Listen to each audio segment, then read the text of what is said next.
Welcome back once again, this is doctor Hadi here. आज हम आपको पढ़ाएंगे किंगडम एनिमलिया या डाइवर्सिटी अमंग एनिमल का चैप्टर से हमारा आज का 7वां फाइलम वो है फाइलम आर्थ्रोपोडा।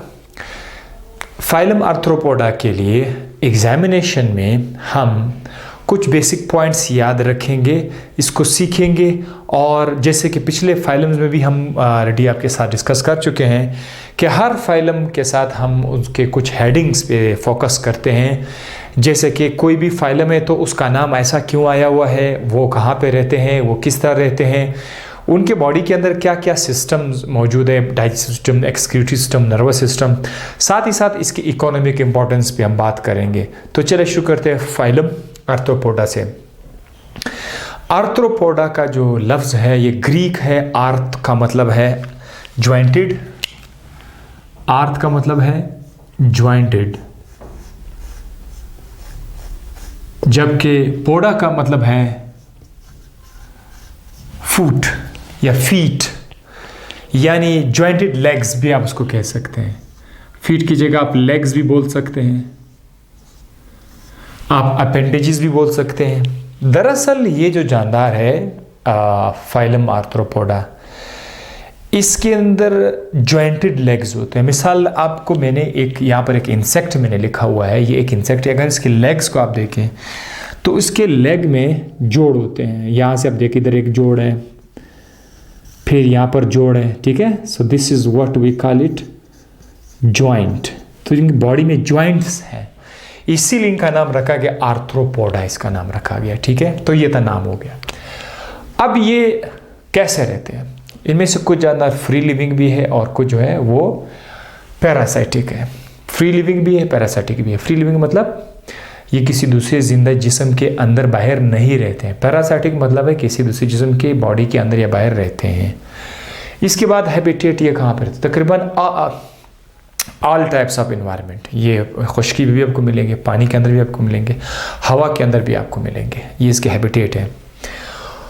और एनिमल का जो किंगडम है उसका 75% जो है वो ये इंसेक्ट बना रही। इससे हम ये बात का अंदाज़ा लगा सकते हैं कि इंसेक्ट्स बहुत ज़्यादा है। एनिमल की दुनिया में इंसेक्ट्स की तादाद बहुत ज़्यादा है। तो ये बात। अब आते हैं बॉडी की तरफ। इसका बॉडी क्या है, इसकी बॉडी को हमने सेगमेंट्स में डिवाइड किया हुआ है। सेगमेंट्स के अंदर जैसे कि आप देखिए इंसेक्ट की बॉडी को हम लोग 3 पार्ट्स में डिवाइड करते हैं। पहला जो हिस्सा है यहाँ से लेकर यहाँ तक, ये एक कंपार्टमेंट है। उसके बाद यहाँ से लेकर यहाँ तक ये दूसरा कंपार्टमेंट है। उसके बाद यहाँ से लेकर ये इसका तीसरा कंपार्टमेंट है। तो पहला जो है इसको बोलते हैं हेड, ठीक है, जिसके अंदर बाकायदा आइज होते हैं, कंपाउंड आइज होते हैं। इसको बोलते हैं एंटीना। यहाँ पर क्या है, कंपाउंड आइज, ये हेड के अंदर आ गए। फिर ये जो रीजन है that is called is thoracic region, that is called is thoracic region. Thoracic region भी आप उसको कह सकते हैं, that is the main body. इस बॉडी के साथ आपको विंग्स नजर आएंगे, दैट इज विंग्स।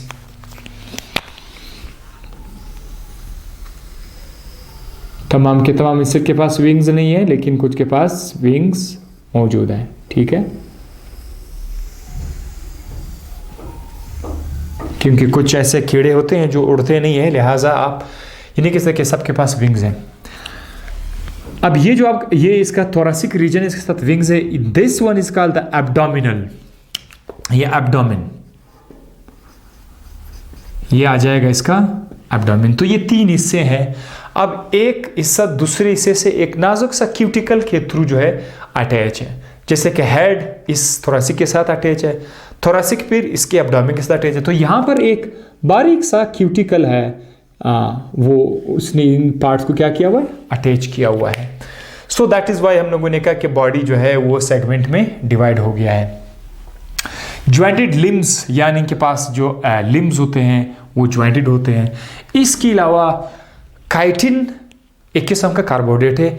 इसका ये जो इंसेक्ट्स, इनके जिस्म के ऊपर काइटिन का एक शेल पड़ा हुआ होता है, ठीक है, बाहर की तरफ से, जिसे आप लोग एक्सोस्केलेटन भी कह सकते हैं। एक्सोस्केलेटन, एक्सोस्केलेटन, इंसेक्ट के पास जो है एक्सोस्केलेटन है और ये काइटिन का बना हुआ है। ये पॉइंट था। सीलम इसके अंदर मौजूद है, बिल्कुल सीलम जैसे कि बाकी फाइलम हम लोगों ने कहा था, इसके अंदर बिल्कुल ट्रू सीलम मौजूद है। लेकिन इसका जो सीलम है वो इसके ब्लड के जो वास्कुलर सिस्टम है, ब्लड वास्कुलेटर या सर्कुलेटरी सिस्टम, ये सीलम चूंकि उसके साथ कनेक्ट है, इसीलिए इसका नाम रखा गया हीमोसील। क्या रखा गया है? हीमोसील। ये आप उसको सिर्फ सीलम नहीं कह सकते हैं, ठीक है, बल्कि हीमोसील कहा जा सकता है, क्योंकि इसका जो बॉडी कैविटी है वो ब्लड वास्कुलर सिस्टम के साथ कनेक्ट है और इनके अंदर जो ब्लड है उसमें हेमोग्लोबिन नहीं है। नो हीमोग्लोबिन, नो हीमोग्लोबिन, इसमें हीमोग्लोबिन नहीं है, रेड कलर नहीं है, ठीक है। हीमोसायनिन इसमें मौजूद है, हीमोसायनिन। ये कॉपर, जिस तरह का हेमोग्लोबिन में आयरन है, तो इनके ब्लड में कॉपर मौजूद है जो कि उसको लिटिल बिट ब्लू कलर देता है। तो इंसेक्ट्स के अंदर आप रेड कलर ब्लड को फाइंड नहीं कर सकते हैं, बिकॉज इनके अंदर हेमोग्लोबिन नहीं है। आपको पता है हेमोग्लोबिन जो है ना रेड कलर कंपाउंड है, तो हेमोग्लोबिन में आयरन होता है, इनके अंदर कॉपर होता है। सो इसको लोग हेमोसाइनिन कहा जाता है और यहाँ पर हेमोसील भी कहा जा रहा है। अच्छा, उसके बाद हम आ जाएंगे,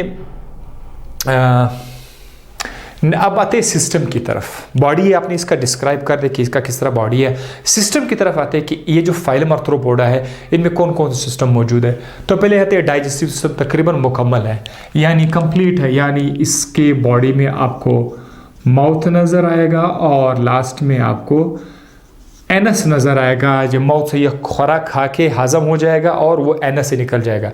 बाकी आपको इसके डाइजेस्टिव सिस्टम को डिटेल में पढ़ने की ज़रूरत नहीं है, क्योंकि डाइजेस्टिव सिस्टम का एक अलग लेक्चर आता है कि आप किसी जानदार का डाइजेस्टिव सिस्टम पढ़ते हैं। इस फाइलम में आपने सिर्फ नाम याद रखना है, ठीक है। नर्वस सिस्टम के में क्या होता है, नर्वस सिस्टम में इनके हेड के अंदर, सपोज ये इसका हेड रीजन है और फिर ये उसका थोरासिक रीजन है। इसके हेड के अंदर आपको पेड गैंग्लिया नजर आएंगे, गैंग्लिया। गैंग्लिया, गैंग्लिया क्या है? सेल बॉडीज का ग्रुप। सेल बॉडी क्या है? एक न्यूरॉन का हिस्सा। और साथ ही साथ यहाँ से आपको एक गैंग्लियानी कॉर्ड भी मिलेगा, ठीक है, सिंगल कॉर्ड भी मिलेगा, ठीक है, जिससे, अच्छा ये उस तरह नहीं है जैसे कि इंसान के अंदर रीढ़ की हड्डी है, नहीं, ये रीढ़ की हड्डी नहीं, ये तमाम के ज़्यादा इनवर्टिब्रेट्स होते हैं। लेकिन एक छोटी सी रस्सी ज़रूर, जिसको आप कॉर्ड बोलते हैं, ठीक है, नर्व कॉर्ड बोलते हैं, जहाँ से मजीद नर्व्स पूरे जिस्म को सप्लाई कर रहे होते हैं। और सेंसरी रिसेप्टर्स, इनके अंदर एंटीना मौजूद हैं, एंटीना और कंपाउंड आइज, ये किस्म के रिसेप्टर्स होते हैं जो लाइट को डिटेक्ट करते हैं और टच को, मूवमेंट को, ठीक है, ये अपने एंटीना को मूवमेंट में रखते हैं और साथ साथ उसको अंदाज़ा हो जाता है कि आगे रास्ता क्लियर है या नहीं है, कोई चीज़ मेरे करीब आ रहा है या मेरे करीब नहीं आ रहा है, क्या चीज़ किस तरफ है, ये सब के सब ये अपने एंटीना से डिटेक्ट कर सकते हैं। और एक्सक्रीटरी सिस्टम, इसके अंदर आपने सिर्फ नाम याद रखना है, इसके अंदर मालपीजियन ट्यूब्यूल्स का एक्सक्रीटरी सिस्टम है, ये आपने नाम याद रखना है, मालपीजियन ट्यूब्यूल।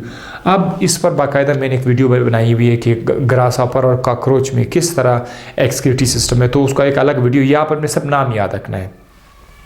रेस्पिरेशन यहाँ पर कमाल का है। कुछ जानदार ट्रेकिया इस्तेमाल करते हैं, जैसे कि कॉकरोच है। कुछ जानदार जो है वो पानी के अंदर रहते हैं, दे लिव इनसाइड वाटर, और वहाँ पर वो क्या लफ्ज़, तो गिल्स, आपने सुना था मछली जो है वो सांस लेने के लिए गिल्स का लफ्ज़ यूज़ करते हैं। तो कुछ इंसेक्ट्स भी है जो गिल्स यूज़ करते हैं। और यहाँ पर कभी आपको एक और लफ्ज़ भी नज़र आएगा, बुक लंग्स भी आपको नज़र आएगा। सो ये सारे के सारे नाम आपने याद रखना है। बुक लंग्स हो गया, ट्रेकिया, गिल्स हो गया, ठीक है। ये मैं भी इधर ये भी लिख लेता हूँ, ठीक है, बुक लंग्स। तो यह आपके लिए एक किस्म का MCQs में भी आ सकता है। आपको पता होना चाहिए कि ये जानदार जो ट्रेकिया और गिल से भी सांस लेते हैं। सर्कुलेटरी सिस्टम इसका बड़ा स्पेशल है। सर्कुलेटरी सिस्टम इसमें जो है ओपन है। क्या है? Open circulatory system, open circulatory system. और ये मैं आपको पहले भी बता चुका हूँ कि ओपन सर्कुलेटरी सिस्टम में जो हार्ट है एच, ये हार्ट से खून की नाली अगर निकल जाए तो ये खून की नाली एक ओपन स्पेस में जाके खुल जाएगी, ओपन स्पेस में, जिसको हम क्या नाम देते हैं, साइनस। और ये ओपन स्पेस से फिर से नाली वापस आकर हार्ट के अंदर इंटर होगी। ऐसा जो सर्कुलेटरी सिस्टम है जिसमें हार्ट है, खून की नालियाँ हैं, लेकिन एक ओपन स्पेस है, इसको बोलते हैं ओपन सर्कुलेटरी सिस्टम। और अगर ये ओपन स्पेस ना होता, ये खून की नालियाँ एक दूसरे के साथ क्लोज होती, तो फिर इसका नाम था क्लोज्ड सर्कुलेटरी सिस्टम। ये वाला सिस्टम हमने पहले मोलस्का में भी पढ़ा था, लेकिन अब ये देखो इंसेक्ट के अंदर भी ओपन सर्कुलेटरी सिस्टम आ गया। और इसीलिए तो यहाँ पर जो लिक्विड मूव करेगा, उस लिक्विड को बजाय ब्लड के आप उसको हीमोसिल का नाम देंगे, ठीक है। फिर हम आते हैं रिप्रोडक्शन की तरफ। रिप्रोडक्शन में आपने सिर्फ ये देखना है कि इनके अंदर यूनिसेक्सुअल होते हैं, यूनिसेक्सुअल। और ये जिस तरीके से बच्चे देते हैं वो सब के सब क्या है, सेक्सुअल। एसेक्सुअल प्रोसेस नहीं है, सब के सब सेक्सुअल तरीके से जो है, मोस्टली सेक्सुअल तरीके से जो है बच्चे देते हैं। और यूनिसेक्सुअल का मतलब क्या है कि they have separate male and female. Development indirect है, और ख़ासकर ये मेटामॉर्फोसिस के थ्रू जो होता है, मतलब ये जब बच्चे देते हैं तो वो बच्चे इनडायरेक्ट ही बड़े हो जाते हैं। किस तरह से, बाज़ औक़ात क्या होता है, ये अंडे देते हैं, ये मैं आपको यहाँ पर समझा देता हूँ। ये एग देते हैं, ठीक है, छोटे छोटे से एग देते हैं, this is called as egg. अब ये जो एग होते हैं, ये एग से एक छोटा सा बच्चा बाहर आएगा, कीड़े की तरह, जस्ट लाइक आप बोलोगे तो कीड़ा है, ठीक है, छोटा सा कीड़े की तरह। अच्छा, उसको हम लोग क्या नाम देते हैं, लार्वा। और ये जो कीड़े होते हैं ये इधर उधर वहाँ से यहाँ वहाँ से कुछ खुराक अपने लिए बंदोबस्त करते हैं, ठीक है। लार्वा स्टेज में अपने लिए खुराक का बंदोबस्त किया, उसके बाद ये इनएक्टिव हो जाते हैं, कुछ टाइम के लिए बिल्कुल इनएक्टिव हो जाते हैं, सख्त हो जाते हैं, इनएक्टिव। तो उसका नाम क्या होता है, प्यूपा, ठीक है, प्यूपा, लार्वा, प्यूपा। प्यूपा एक ख़ास टाइम के बाद ये प्यूपा मुकम्मल तौर पर एक नया जानदार बन जाता है। अब इसके पास इसी तरह के पर होंगे, लेग्स होंगे, अब ये बिल्कुल अपने पेरेंट की तरह होगा। तो उसको हम लोग क्या नाम देते हैं, एडल्ट। क्या नाम देंगे, एडल्ट। यानी अंडे से डायरेक्ट बच्चा नहीं बना, अंडा इनडायरेक्टली उससे बच्चा बना। पहले अंडा एक स्टेज में था, उसका बच्चा एक स्टेज में था, फिर वो बच्चा दूसरी स्टेज में, अब वो आखिर जाकर एडल्ट बना, उसके पास बाकी विंग्स है, एग्जैक्टली अपने माँ बाप की तरह होगा, यहाँ पर एडल्ट जब बनेगा। तो इसको कहते हैं कंप्लीट मेटामॉर्फोसिस। मेटामॉर्फोसिस मतलब डेवलपमेंट के दौरान कुछ खास चेंजेस, आप ये चेंजेस आप देख रहे हैं ना, तो इसको तो मेटामॉर्फोसिस कहते हैं। ये कंप्लीट मेटामॉर्फोसिस है। कंप्लीट मतलब अगर उसमें ये 4 स्टेजेस हो, अंडा, लार्वा, प्यूपा एंड एडल्ट। दूसरा है इनकम्प्लीट, दूसरा है इनकम्प्लीट। इनकम्प्लीट में क्या होगा, फिर से हमारे पास एग तो है, लेकिन ये जो एग है इससे बच्चा बनेगा, उसमें कोई इस तरह का प्यूपा स्टेज नहीं है। वो जो बच्चा है वो डायरेक्ट अपने माँ बाप की तरह होगा, उसकी तरह होगा, ठीक है। उसको क्या नाम देंगे, निम्फ का नाम, लेकिन छोटा होगा, बाद में बड़ा हो जाएगा, उसको आप क्या कह सकते हैं, एडल्ट कहते हैं। तो ऐसा मेटामॉर्फोसिस जिसमें ये लार्वा स्टेज नहीं हो, जिसमें प्यूपा वाला स्टेज नहीं हो, डायरेक्ट वो एडल्ट बनने, this is called as incomplete Metamorphosis.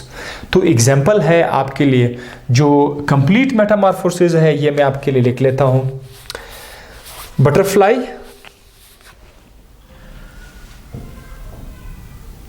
Butterfly complete में ये इसका बड़ा अच्छा एग्जांपल है। और इनकम्प्लीट में कॉकरोच है। कॉकरोच जो है ये इनकम्प्लीट मेटामॉर्फोसिस कहते हैं। तो पूरे फाइल में इन चीज़ों को मैंने थोड़ा ज़्यादा फोकस दिया था, क्योंकि ये लफ्ज़ मेटामॉर्फोसिस हमें बाकी फाइल में नज़र नहीं आया था, तो ये चूंकि एक आर्थ्रोपोडा में नज़र आ गया, तो हो सकता है एग्जामिनेशन में मेटामॉर्फोसिस के ही पॉइंट से आपके सवाल आ जाए, तो आप बड़े आराम से ये बता सकते हो कि मेटामॉर्फोसिस क्या है और इसके कितने टाइप्स हैं।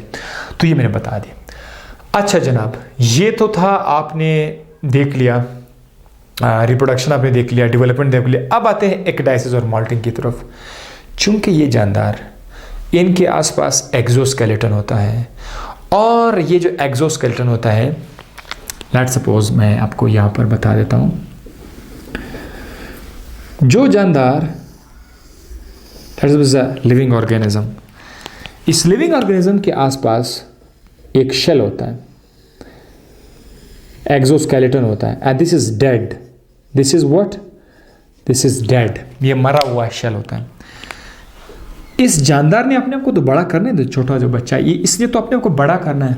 तो जब ये अपने आप को बड़ा कर देगा तो ये मजीद बड़ा नहीं हो सकता, क्योंकि इसको ये कोट उसको रोक रहा है। इसकी ये अपने आप को तंग महसूस करेगा, ये जानदार अपने आप को तंग महसूस करेगा। तो लिहाजा क्या करना पड़ेगा? लिहाजा इस कोट को, इस स्केलेटन को उतारना होगा। Shedding of the exoskeleton, shed करना पड़ेगा। ये अपने एक्सोस्केलेटन को, जैसे मैंने पहले भी बताया था कि इनके आसपास एक्सोस्केलेटन काइटिन का बना हुआ स्केलेटन है, तो ये एक्सोस्केलेटन को शेड करेगा। इस शेडिंग को, इस गिराने को बोलते हैं एक डाइसिस भी बोलते हैं, या फिर उसको माउल्टिंग भी कहा जाता है, जिसमें कोई जानदार अपना एक्सोस्केलेटन उतार देता है, फेंक देता है। तो क्या होगा? इसका जिस्म थोड़ा सा बढ़ जाएगा, इसका जिस्म पहले की निस्बत थोड़ा सा बड़ा हो जाएगा। अब जब ये बड़ा हो जाएगा तब जाकर ये अपने जिस्म के ऊपर फिर से एक नया एक्सोस्केलेटन बनाएगा। क्या बनाएगा? न्यू। ओल्ड वन जाया, नया स्केलेटन बना लिया। तो ये इस तरह से करता रहेगा। Periodic shedding of the exoskeleton is called ecdysis और मॉल्टिंग। तो ये भी इसके अंदर होता है। यहाँ पर आकर आपका एग्जामिनेशन के बारे में मुख्तलिफ स्पेशल पॉइंट्स ख़त्म हो गए। अपने बस इतना देना है, और एक डायग्राम भी आपका होना चाहिए। वैसे मैंने सिर्फ एक इंसेक्ट का डायग्राम, वैसे इसके अंदर स्कॉर्पियन भी है, ठीक है, साइक्लोप्स है, क्रेब्स है, कितने बहुत सारे इंसेक्ट्स हैं, लेकिन कोई एक डायग्राम आपको आना चाहिए, ठीक है। अब हम लोग आते हैं इसके यहाँ पर 2 पॉइंट्स है। Why arthropods are successful. एक ये सवाल है आपकी बुक में मौजूद है कि आर्थ्रोपोड्स का ख़ानदान इतने मशहूर क्यों है, वो ये कामयाब क्यों है, सक्सेसफुल क्यों है। इसका जवाब मैं बताता हूँ। दूसरा है कि आर्थ्रोपोड्स कहाँ से निकले, ओरिजिन इसका कहाँ से है। तो इसकी कामयाबी के पीछे राज, इसके कामयाबी के पीछे राज इसका जॉइंटेड लेग्स है। ये जो जॉइंटेड लेग्स है, जो कि पिछले जानवरों के पास नहीं था, जॉइंटेड लेग की वजह से इसके अंदर अच्छी खासी मोबिलिटी होती है, फास्ट मोबिलिटी इसके अंदर होती है। और साथ ही साथ इसके पास जो जॉइंटेड लेग्स होते हैं, ये जॉइंटेड लेग्स के जरिए अपने आप को डिफेंड भी कर सकते हैं, ठीक है, अपने आप को बचा भी सकते हैं, और साथ ही साथ ऑफेंस भी कर सकते हैं, यानी कोई तंग करे तो वो लड़ भी सकते हैं। आपने देखा होगा इंसेक्ट्स, मैं उसी देख रहा था, कुछ इंसेक्ट घर में देख रहे तो वो आपस में लड़ रहे थे, और उनकी लड़ाई बिल्कुल ख़त्म, पता नहीं क्या बात थी, वो आपस में ही लड़ रहे थे, कुछ छोटे और बड़े आपस में उनके लड़ाई। तो क्योंकि हेड से एक दूसरे, उन्होंने हेड को काट देते, जिसको उन्होंने टुकड़े टुकड़े कर दिया था। पता नहीं कि अजीब सी दुनिया है, और इसका अगर फुल मुताला किया जाए, बड़ा मज़ेदार किस्म का इंटरेस्टिंग मुताला है इंसेक्ट का। अगर आप तो देखें, इंटाइमोलॉजी इसको बोलते हैं, अगर आप करोगे, ठीक है। तो ये एक और किस्म के इंसेक्ट होते हैं, उसमें जब कोई इंसेक्ट को बीमारी लग जाती है, तो वो बीमारी, जैसे कि उसको पता चलता है कि उसने अभी वो बीमारी फैलानी है, तो बाकायदा गार्ड्स होते हैं, वो उस इंसेक्ट, और मैंने एक वीडियो भी इसकी देखी थी, वो उसको उठा के रख लेते हैं और उसका हेड कलम कर, सर उसका जो है काट देते हैं। यानी मतलब उसके अंदर बड़ी अजीब सी दुनिया है। सुबह ये मैं जस्ट बता रहा था कि ये अपने जॉइंटेड लेग्स से डिफेंस ऑफेंस कर सकते हैं, और अच्छा खासा मोबिलिटी भी कर सकती है। दूसरी बात ये है कि इनके अंदर एक्सोस्केलेटन वाली बात आ गई, इसके अंदर ये इसको हिफाजत मिल जाती है, प्रोटेक्शन मिल जाता है। तो ये प्रोटेक्शन और जॉइंटेड लेग्स की वजह से ये बहुत ज़्यादा कामयाब जानदार कहलाने लगे। इसकी ओरिजिन कहाँ है, मतलब कि कहाँ से आया भाई, इवोल्यूशन की पॉइंट ऑफ व्यू से। तो भाई ये एनालिड्स से, एनालिड्स या एनालिडा, जो आपने सेगमेंटेड वॉर्म्स, जिसका नाम आपने दिया था सेगमेंटेड वॉर्म्स, इस पर मेरा एक लेक्चर मैं ऑलरेडी रिकॉर्ड कर चुका हूँ, फाइलम एनालिडिया की पर। वो इसीलिए क्योंकि उनका जिस्म भी सेगमेंट्स में, ज़्यादा सेगमेंट्स आ रहे थे, इनके अंदर भी सेगमेंट्स हो, तो साइंटिस्ट ने सोचा कि शायद यही वजह है कि ये इनका ओरिजिन एक जैसा हो। अच्छा, ये 2 बातें होगी। अब हम आते हैं इकोनॉमिक इम्पोर्टेंस की तरफ। इकोनॉमिक इम्पोर्टेंस के लिए ये आखिरी हिस्सा है इस लेक्चर का, वो आपको मैं थोड़ा सा बोर्ड के उस साइड पर आपको ले जाना चाहूँगा। अब आप ज़रा गौर से देखें, ये वीडियो पॉज करके आप लोग इसको लिख सकते हैं, सारे पॉइंट्स लिख सकते हैं। अब मैं आपको लेके जाता हूँ किसकी तरफ, यहाँ पर दूसरे सेगमेंट की तरफ।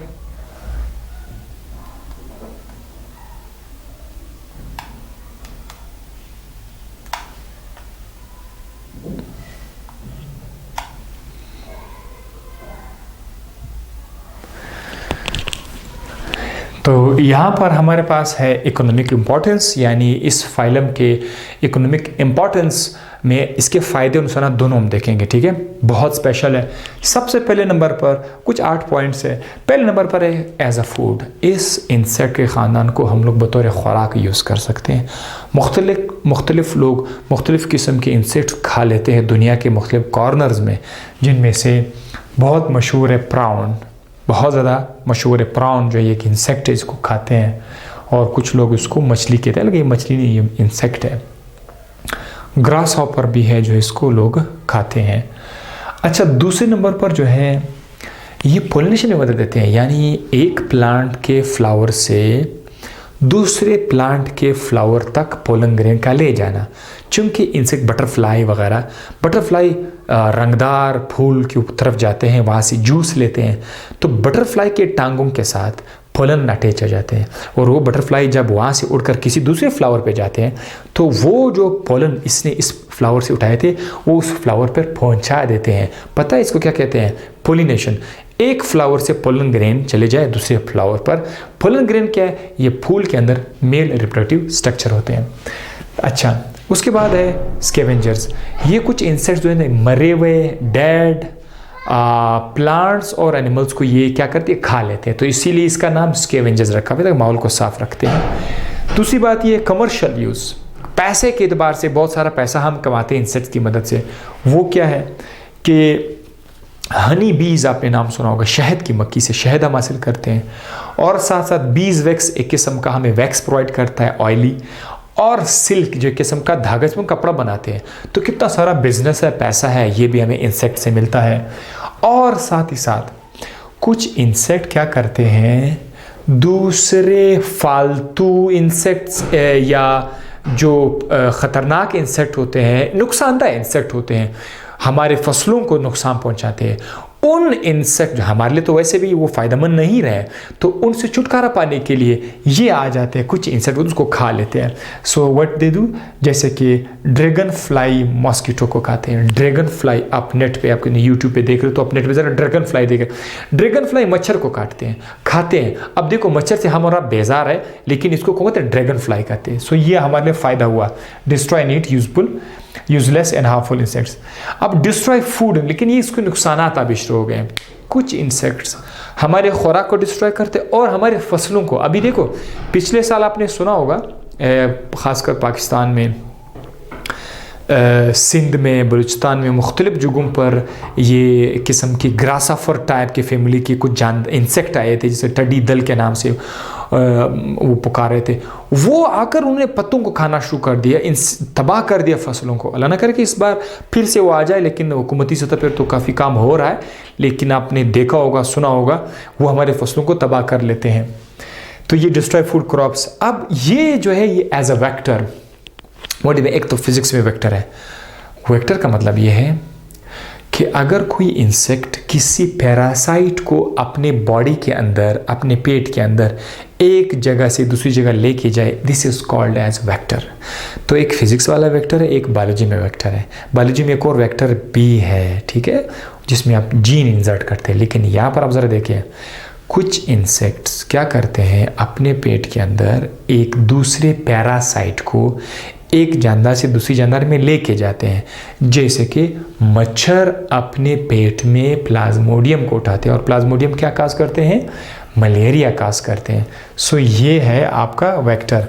तो वेक्टर में हम क्या क्या एग्जांपल ला सकते हैं? वेक्टर में हम मॉस्किटो लाएंगे, मॉस्किटो, और मॉस्किटो के बाद दूसरा है सीसी फ्लाई, सीसी फ्लाई, वो टसी टसी भी बोलते हैं, टसी नहीं बोलते, जैसे ससी, सीसी फ्लाई, ठीक है। तो सीसी फ्लाई जो है ये क्या करते हैं, और मॉस्किटो जो है, ये दोनों क्या करते हैं, ये पैरासाइट को लेके जाते हैं। मॉस्किटो किसको लेके जाते हैं, प्लाज्मोडियम को लेके जाते हैं, ठीक है। और ये ट्राइपेनासोमा को ले जाते हैं, ट्राइपेनासोमा,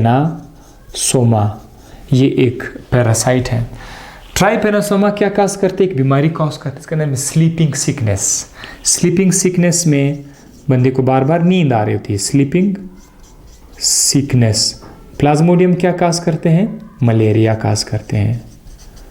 तो अब आप देख रहे हैं ये कुछ इंसेक्ट्स है जो इन बीमारियों के पैरासाइट को लेके जाते हैं। और कुछ हमारे पास पॉइजनस इंसेक्ट्स बड़े जहरीला होते हैं, काटते हैं, स्टिंग करते हैं हमें, जैसे कि स्कॉर्पियन और कुछ स्पाइडर्स की स्पीशीज़ ये आपको काटते भी। तो इसके साथ ये पूरा का पूरा फाइलम आपने देख लिया कि इस फाइलम में आपने पॉइंट्स एग्जामिनेशन के लिए, और जो लोग एंट्री की तैयारी कर रहे हैं, MD-CAT की तैयारी कर रहे हैं, उन सब के लिए आप स्पेशल पॉइंट्स मैंने लिख दिए, समझा भी दिए। आई होप आपको समझ आ गया होगा। इसके साथ ही लेक्चर यहाँ पर ख़त्म हुआ, आपसे नेक्स्ट लेक्चर में डिस्कशन करेंगे इंशाल्लाह। तब तक के लिए मुझे इजाज़त, अपना ख्याल रखिएगा, अल्लाह हाफिज़।